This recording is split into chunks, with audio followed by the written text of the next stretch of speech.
गौतमोगरी मंगलम कुंद कुंदादु जैन धर्मोष्टमंगलम सर्वमंगल मांगल्यम सर्वकल्याणकारकम प्रधानम सर्वधर्माणां जैनम जेतु शासनम जैनम जेतु शासनम। देवादिदेव 1008 श्री श्री अंशनाथ भगवान की परम पूज्य आचार्य गुरुदेव श्री विद्यासागर महाराज की जय। आचार्य श्री समय सागर महाराज की जय। मुनि श्री विमल सागर महाराज की उपसर्ग विजेता समस्त मुनि राजों की विष्णु कुमार महाराज की जय। परम पूज्य मुनि श्री अनंत सागर जी महाराज की, पूज्य मुनि संघ की। संसार में अनेक प्रकार के बंधन है। कैदी को जेल का बंधन है। कैदी चाहता है कि हमें कैसे इस जेल से मुक्ति प्राप्त हो। पशु को भी रस्सी साकल का भी बंधन है, वह भी छूटना चाहता है। बच्चों को माता पिता का बंधन है, बच्चे भी बंधन में नहीं रह जाना चाहते। और पति को पत्नी का और पत्नी को पति का भी बंधन है। इस तरह के बंधन हैं संसार में, पर वह सब दुखदाई है, कष्ट के लिए कारण हैं, क्योंकि सब स्वतंत्र रहना चाहते हैं। कोई परतंत्र इस दुनिया में नहीं रहना चाहते हैं। पर आज का दिन बंधन के होते हुए भी आज का दिन पर्व का दिन है। क्योंकि पर्व का दिन क्यों है? क्योंकि उसके साथ रक्षा शब्द जुड़ा हुआ है। इसलिए यह बंधन नहीं, आज रक्षा बंधन का दिन है। तो किन की रक्षा करना चाहिए? तो ऐसे रत्नधारी मुनिराज जिनने अपना घर परिवार मित्र माता पिता आदि सब का त्याग कर दिया और समाज के बीच में आ गए, तो ऐसी समाज का कर्तव्य होता है कि ऐसे रत्नतय मुनिराजों पर अगर किसी भी तरह की परेशानी आती है तो उनकी रक्षा करना।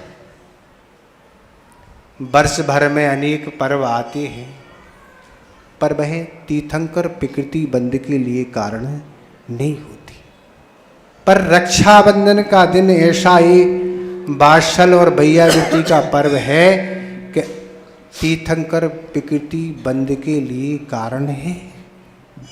आचार्य उमा स्वामी महाराज ने तत्वार सूत्र में 6ठे अध्याय में इन भावनाओं का उल्लेख किया है कि जो वात्सल भाव रखते हैं, वात्सल भाव अपनी से छोटों पर होता है और बैयावृत्ति करते हैं, उनको तीर्थंकर प्रकृति का बंध होता है।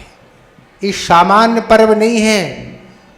आप कैसे उत्साह के साथ उन उपसर्ग विजेता मुनिराजों को अर्घ्य दे रहे थे, यही अवसर होते हैं जो हमारे जीवन में पुण्य बंध के लिए कारण होते हैं। बाकी समय तो हमारा विषय कषाय पापों में ही निकलता है, पर कुछ अवसर ऐसे होते हैं, विधान आदि और भी कार्यक्रम जो होते हैं, उनमें व्यक्ति पुण्य का संचय कर लेता है। पुण्य की कीमत कहाँ समझ में आती है?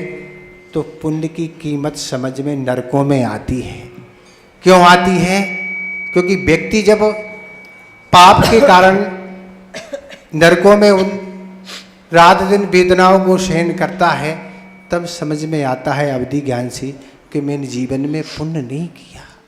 मैंने अगर पुण्य किया होता तो मैं आज नरक में आके जन्म नहीं लेता, इस तरह के पापों को मैं नहीं भोग पाता। तो इस तरह कीमत वहाँ समझ में आती है, पर कीमत समझने से कुछ नहीं, मिली हुई आयु को तो वहाँ नरकों में भोगना ही पड़ता है। एक समय भी कम आयु हो नहीं सकती। जितनी भी आयु यह जीव लेके गया है उतनी आयु को वहाँ भोगना ही पड़ता है। तो ऐसे अगर पुण्य अवसर आते हैं तो ऐसे अवसर को बिल्कुल छोड़ना ही नहीं चाहिए और भक्ति के साथ ऐसे मुनियों की आराधना करके पुण्य का संचय करना चाहिए, जिस पुण्य की कीमत वहाँ समझ में आती है। तो ऐसे 700 मुनि राजों पर उपसर्ग चल रहा है, पर उनके अंदर किसी तरह की कोई क्षमता में कमी नहीं। वे तो कर्म का उदय मान के उसको सहन कर रहे हैं। उन्होंने विष्णु को और मुनिराज को याद नहीं किया, न उन्होंने बुलाया है। पर तो दूसरे महाराजों को यह कुछ लक्षणों से ज्ञात हुआ। उन्होंने छुल्लक जी के माध्यम से विष्णु कुमार महाराज तक संकेत भेजा और वहाँ बह गए। उन्होंने कोई रोना गाना और चिल्लाना नहीं किया, उनकी क्षमता में कोई कमी नहीं थी, पर विष्णु कुमार महाराज पर एक वात्सल भाव उत्पन्न हुआ, जिसके कारण वहाँ पहुँचे और यह उपसर्ग उन्होंने दूर किया। तो केवल विष्णु कुमार महाराज का ही काम नहीं है महाराज कि विष्णु कुमार महाराज का, ये तो प्रत्येक आत्मा का एक कर्तव्य है कि ऐसे अवसर कभी हमें मिलते हैं तो उन अवसरों को हमें उठाना चाहिए, तब जाके हमारा कर्तव्य कुछ होगा। अंततः तो रक्षाबंधन प्रतिदिन बना रहे हैं महाराज। क्या मना रहे हैं? बस राखी हम बांध रहे हैं, मिठाई भी खा रहे हैं, नए नए वस्त्र भी पहन रहे हैं, आभूषण भी पहन रहे हैं। इनके लिए मना नहीं कि आप नए वस्त्र ना पहने, आभूषण ना पहने और मिठाई नहीं, पर इसके साथ मुख क्या है, उस मुख को याद रखें कि आज का दिन ये बता रहा है, हमें याद दिल रहा है कि हमें ऐसे मुनिराजों पर कभी कोई उपद्रव होता है तो हमें उनकी रक्षा करना। केवल रक्षाबंधन का दिन नहीं, वर्ष में प्रत्येक दिन कभी भी ये अवसर आता है तो हमें उसका लाभ लेना है, क्योंकि ये हमारा कर्तव्य है। ऐसे तीर्थंकर प्रकृति का बंध हो सकता है। ऐसे अनेक बंधन होते हुए रक्षाबंधन है, ये रक्षाबंधन का संकल्प लिया है तो उसका पालन करना है। रक्षाबंधन का दिन था, एक संस्मरण याद आ रहा। रक्षाबंधन का दिन था तो कुछ बहनें आचार्य महाराज के पास रक्षा सूत्र लेके गईं और आचार्य महाराज से कहा, ये रक्षा सूत्र हमें रखना है। और रक्षा सूत्र आचार्य महाराज की जनमाड़ी में उन्होंने रख दिया। आचार्य महाराज को नमोस्तु किया।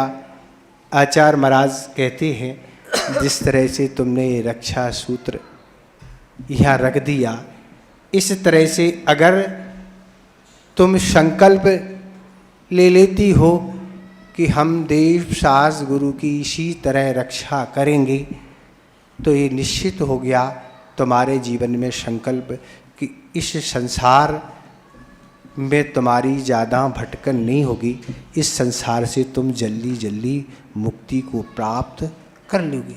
जिस तरह ये डोरी तुमने बांधी, संकल्प ले लिया, इसी तरह इस डोरी को संकल्प रूप में देव सास गुरु से तुम बन जाओगी तो निश्चित है इस संसार से तुम पार हो जाओगे। ये आचार्य महाराज के वचन थे, ज़्यादा कुछ नहीं कहना है, समय बहुत हो रहा है। बस यही ये संकल्प याद करें कि केवल यह राखी, ये सारे दिखावे के कार्य छोड़ के वास्तव स्वरूप पर्व क्या है, इस पर्व को याद करते हुए अपने आगामी जीवन को सुंदर बनाना है। इतना ही पर्याप्त समझते हैं। अहिंसा परमो धर्म की। 5 मिनट का समय दे रहे हैं, पहले बोली कर लो, है ना।